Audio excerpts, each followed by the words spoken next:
Hey everyone, it's Trish here. Thanks for joining me again. Today I have card number 2 in my fall mini series, and this one is all about Lawn Fawn's Happy Harvest stamp set. I'm starting out with my Misty tool and stamping this scarecrow with some Memento Tuxedo black ink because I will be doing some Copic coloring on this. And I decided to use the Misty because I did want to get a really sharp black lines for my stamps. So I went ahead and used the Misty to stamp the scarecrow, and I also stamped out a couple pumpkins. And then I'm going ahead and moving on to the cornstalks while I had my Misty tool out. I'm stamping these with some sunflower ink from Lawn Fawn, and then around the edges I'm using some of the celery stick ink, and you'll see here when I stamp the second one that it gives it just the slightest bit of dimension and interest when I have this two-tone or two-colored on this stamp. So once I've gone ahead and done all my stamping, I'm moving on to coloring my scarecrow with some Copic markers. I'm always starting out with the lightest shade, then moving to my mid-tone, and then the darkest, and then I'm going back in reverse order. And I do this for the whole scarecrow as well as the pumpkins. I'll go ahead and have a list of the colors used on each of the images up here on the screen. But for right now, I'll just go ahead and turn some music on while I go ahead and finish coloring all the images.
Once I finished fussy cutting all of the image out, with the exception of the cornstalks, I took a black brush tip marker and just went around all the edges just to make each of the images look seamless and clean cut.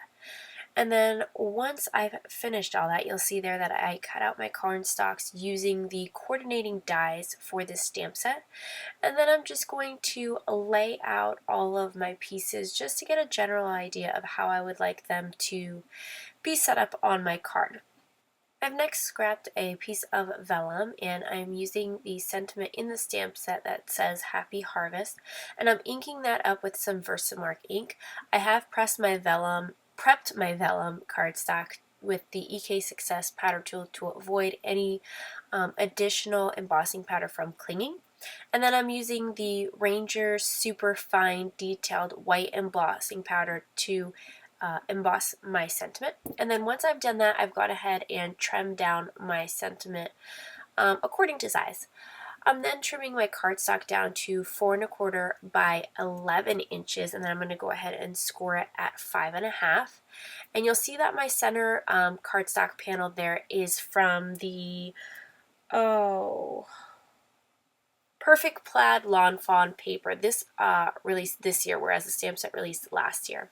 And I went ahead and die cut the pattern paper with the cross stitch Lawn Fawn stamp set. And I'm just attaching that with some basic snail adhesive, and then I'm going to go ahead and just start putting all of my elements together. I decided that I wanted the scarecrow to really pop up off the card, so I'm loading the back of that up with some foam squares and trimming them down according to sizes I need them. And then I'm going to go ahead and attach the cornstalks with just some snail adhesive onto the base of my card. Now you'll see there I went super crazy with the foam squares. I just wanted to be sure that it was evenly raised all around. And I'm deviating a little bit from my original design plan that I had laid out earlier, but that's totally okay. I did decide that I wanted a little crow to be sitting on the scarecrow, and that's why I did end up ultimately changing my design. And I just used some basic gray colors to color him with N3, N5, and N7. And then here, the pumpkins, I'm just applying either some snail adhesive or I'm using some dimensional squares to raise some of them and keep some of them pretty flat. The little crow I'm also putting on with some foam squares. Now, this sentiment strip, I really liked how it looked across the bottom of the card, but I wanted a little bit extra detail, so I'm taking that same cross stitch square die and I'm running through my sentiment through that so that the edges will have that same cross stitch on the sides. And then I'm using the Cool Tack clear foam adhesive on the back of the lettering to hide that adhesive on the vellum. And then I'm just scattering some random sequins and applying it with some multi-medium matte glue. This stuff is great for sequins because it has a really strong bond with them, and my sequins never fall off the cards with that. Lastly, I'm adding some Wink of Stella onto the overalls of my scarecrow just to give it a little bit of shine, and then I am using my glossy accents, which always has a tendency to clog, and you'll see there I made a mess. So I just grabbed a paintbrush and just lightly applied them onto my pumpkins as well as the nose of my scarecrow and my crow. I really hope that you guys enjoyed this fall card. I know that it is just about the end of November, and this is only my second fall card, but I'm hoping to have at least 2 more cards for you guys before the end of the month and before I start working on some Christmas cards for you guys. So again, I really hope you guys enjoy this video, and I will see you guys in the next one.